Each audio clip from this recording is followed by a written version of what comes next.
This is it's such a perfect example, and it might be in part because I don't know if you realize where the recent stir around the ADA probably comes from on Twitter, which is actually I think me over the past couple of weeks. So I just So want to I like got go you to blame over. for all this. But I'm going to give you the background because I think this is a Yeah, great no, I want to hear it. example of how, while we probably align almost perfectly in terms of our opinions, we end up on basically two different sides of a skirmish. So just to kind of look at present time and see one of your recent posts, you have one October 8th from a few days ago. This is what the ADA is getting so much grief over from low carb absolutists. It's a little picture of chicken with mushrooms, a little roasted potatoes, green beans, and carrots, Hmm. and it's like a my plate sketch, which looks quite healthy. I mean, do I think potatoes are great? No, but like this is this if every patient with diabetes ate like this, I'd be extremely happy. Hmm. And they provide low carb options, absolutely. And they have in fine print things about low carb that are actually quite positive. And if you go on their website, and I've posted this as well, they have some recipes that are very, I think, appropriate in low carb. Let me see if I can find the picture I posted on the 6th. It was like a shrimp scampi, a salmon, chicken dish, like a meat and onions dish, all like very low carb, like 4 grams, per serving or whatever. So they provide those options. It's absolutely true. Where I think the whole recent issue arose with the ADA is they had a post. I think it's still their pinned tweet. Actually, they posted something about we're doing everything we can to fight diabetes. They like used very strong language. You saw the dance number they had, very well choreographed. Uh-huh. And so I'll see if I can find my original tweet. But I saw that, and then I started reading some of their guidelines, and what I saw is something that I really take a lot of issue with. Okay, this was September 6th. And I write something very clickbaity, which is like eyes open faced, holy cannoli. The ADA claims we are doing everything we can to stop diabetes. But when you click on their website link, straight up, it recommends pizza. And I'm not exaggerating here because what they do, and this is something I find bothersome, which you see in the conversations we're talking about with the low carb absolutists, is they take something and then there's like a logic slippage Hmm. and a slippery slope phenomenon where you start with the picture you just showed, which falls into the my plate schema, but is actually very appealing. You got carrots, green beans, mushrooms with chicken, and a few potatoes. They go off that, which is a picture of health, and they say, "Here's my plate. Here's our approach to finding a balanced diet," which I don't think is a great term. And this is actually straight from the ADA. It says, for example, in a slice of pizza, the crust will be the carbohydrate, the cheese and any meats on top will be the protein, and the tomato and sauce and any veggies on top will be the non-starchy vegetable. Where they literally recommend just plain pizza as an option for a well-balanced option.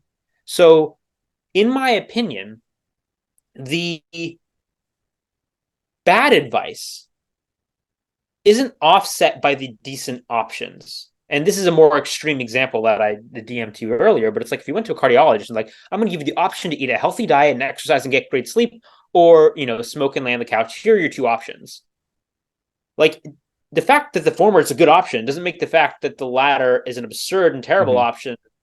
It doesn't make up for it. And when you start to dig into the ADA's recommendations, it's like they have some great options, like I highlighted, but they also have lots of like apple crisp, like Yeah. breakfast cookies, Right. peaches and cream smoothies, this, that, and the other. And you could make the argument, playing devil's advocate, that okay, these are some tools and they're going to be better than certain other things. And if people actually followed the portion recommendations, which honestly nobody ever does, who eats like a serving of cereal, then maybe it would be reasonable. But to equate these things, to have like literally pancakes and syrup right next to eggs for breakfast, and having those as perceived equals on your patient facing information, I do find that very problematic. And that's coming from a place now transitioning back to the clinical where I see it hurting people. And this isn't like a minority opinion by me. It's like I point this out to other med students, they get angry. I have attendings at various Harvard hospitals, when they see these things in the hospital or online, they will tweet it to me because they know I'm going to tweet it. Yeah. They want me to because they're angry too. It's like the physicians aren't making these recipes and actually telling their patients to use them, Hmm. but these are the resources available to people. And if you're someone without extensive nutrition literacy, you're not really going to call out the BS. You're going to say, you know what, this breakfast cookie with Splenda and the peaches and cream smoothie, the ADA says it's a great option, so let's go for it. And the CDC's retweeting it, so yay. Hmm. So I think they're falling prey to this slippery slope logic it's insidious in the way it kind of like lets really bad advice, corrosive advice, creep in to what on the surface might be actually a reasonable message of options. Does that make Yeah. sense? Yeah, it's kind of a Trojan horse. It's here's the way. I've got some follow-up questions and just kind of thoughts about that. I think one is when you look at just the first part where we talk about like the pizza, right? So you can probably make a pizza that actually fits the same general parameters of that plate that I showed, Yeah. where from a health standpoint, I mean, you can make arguments about satiety and whether someone is going to feel like they actually had a meal after that versus that first plate I showed. And, then we get into the weeds a little bit about like what is satiety and how is that going to change from one person to the next. And, I mean, I think we can probably, if we wanted to, we could probably get a pretty good answer as to whether one would be better than the other in most cases. But in reality, like the pizza that they're talking about is not the pizza that anyone who sees that marketing piece is thinking about. They're thinking, oh, I go to Domino's and I get a pizza. And they're probably not only not thinking that that pizza is different from the actual ingredients on it relative to the pizza the ADA is promoting, but it's also they probably haven't even considered serving size at that point. So they're less likely to they're not going to follow the right ingredient ratios. And then they're also not going to follow the right serving size. So it is one of those things where I can see it's kind of like that's problematic, right? So how do we get the average viewer to just assume like, oh, if the ADA is saying pizza is healthy, they likely have a different definition of pizza than, the fast food chains out there that are selling me They pizza. don't specify though. They don't say Right. like Mm-hmm. crust with this much cheese and this much veg. They literally Mm-hmm. show a picture of pizza Yeah. and So I mean, say that's this where is they I could probably think the improve. model.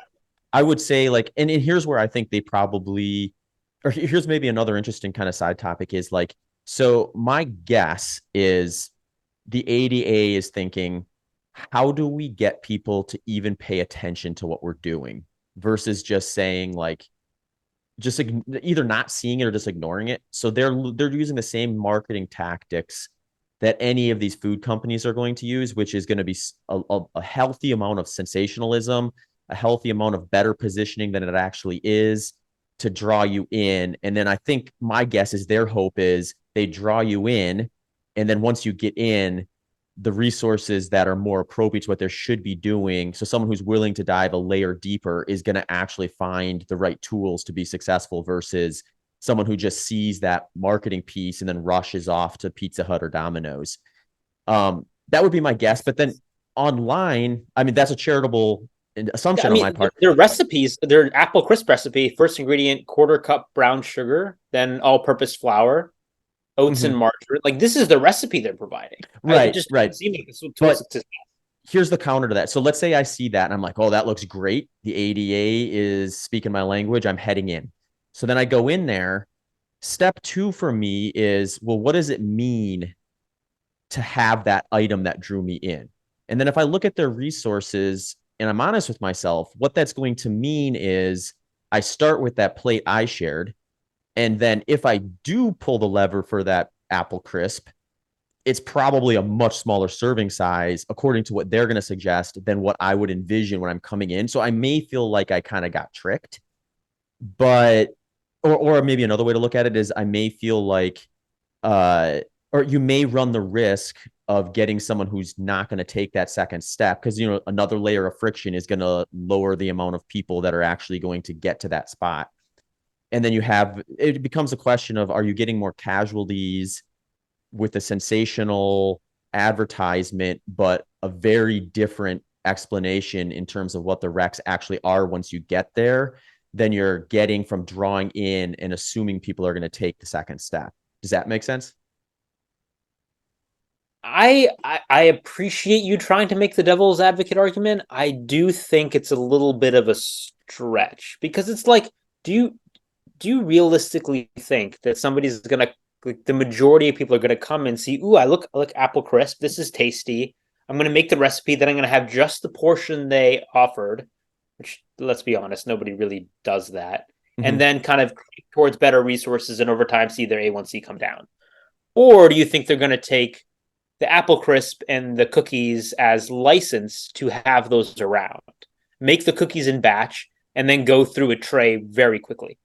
I think they're more likely to go to the store and not even make the cookies, but just buy them pre-produced in a most Well, hyper let's say palatable they made imagine. the cookies. Let's Yeah. say they even made them. I Okay. still think it's going to be a problem, Mhm. but I just don't think that this is going to translate into clinical success. Right. No, I don't think so either. And I think that's how we got to where we got with the original food guidelines in the food pyramid. And and this is another kind of part to that where I do think where I struggle here isn't that I think the ADA is doing the right thing. I don't, for the most part. I think though that in order for us to really win that battle, we have to be very clear about where the ADA is wrong and where they are not wrong, or at least not harmful. So the reason that I gave so much pushback when people jumped on that thread was because nobody would even dare tell me what the actual recommendations were from the ADA because well, they knew just as well as I did. If they went in there and looked at what the ADA is actually going to tell people to eat, it is going to be very in line with someone who would have success, assuming they follow that actual piece of advice that they get once they get into that recommendation. So to me, it was like in order to get to that part where I was going to agree with some of these people who are chiming in, or we could get to that question, I was like, first, I want you to admit that where we're at with this. I want honesty about where we're at with this. And where I see us at it with it is we got an organization who's using all the tricks that the big food organizations are doing to draw people in. They have an unrealistic assumption, most likely, about how people are actually going to take that information and use it. And that's going to create problems, probably larger than what is necessary if we could find a different route forward. But I don't think we help the situation if we're just throwing them completely under the bus and saying it's all terrible. Don't even touch them with a 10-foot pole when there actually are resources on there that could be valuable, including the low carb, very low carbohydrate dietary options. So I think it's like one of those things where I think you can go a long way in terms of gaining allies by saying, hey, the ADA actually has some reasonable recommendations, but there's this big question you got to ask, which is when I look at that well-structured meal, is that something I can stay consistent with? And this is where I find it really interesting because you get people who they know from experience that that's just not going to work for them because they're not going to stick to it. They're honest with themselves. They say, I could start with that plate and I could even have that plate 3 times a day and just rinse and repeat. Or I could put that on the plan, but I'm not actually going to do that. I'm going to deviate from that because it's not sustainable for me as an individual.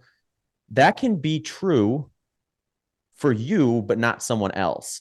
So I think just like, and this kind of comes back to the beginning where I think like a lot of times the online rhetoric goes straight to demonize everything about the ADA, ignore any positive about it.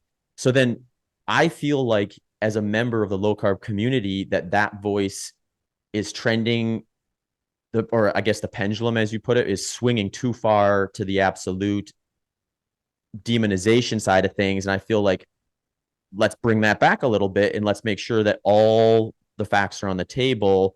Once we get those facts on the table, let's nitpick and criticize as much as we can.